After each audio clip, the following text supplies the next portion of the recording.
kucheza. Ndinovimba nemi pandinoona nzira dzangu, dzimwe dzacho dzisingaonekwi, asi ndinorangarira zvamakaita, hamuna kumbondisiya. Kunyangwe mhepo dzichivhuvhuta uye mafungu achikwira,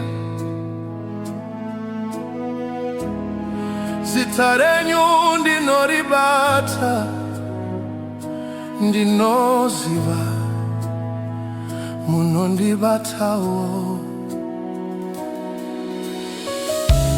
Moyo wangu ndinokunzai, zvose zvandiri, zvose zvandinazvo, handina imwe tariro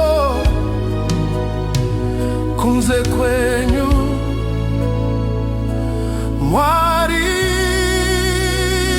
Ndinovimba nemi, ndinovimba nemi,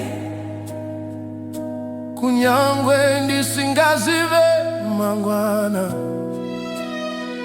ndinovimba nemi, ndinovimba nemi, imi hamuchinji, ndinovimba nemi.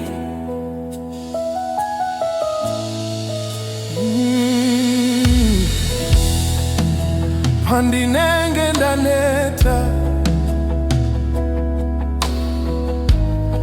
ndikasara ndisina simba, nyasha dzenyu dzinondisimudza,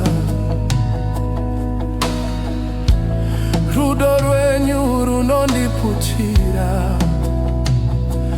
hamuna kundirega, hamuna kundirasa, muri Mwari akatendeka. Ndinovimba nemi, Ndinovimba nemi, Mwari, zuva nezuva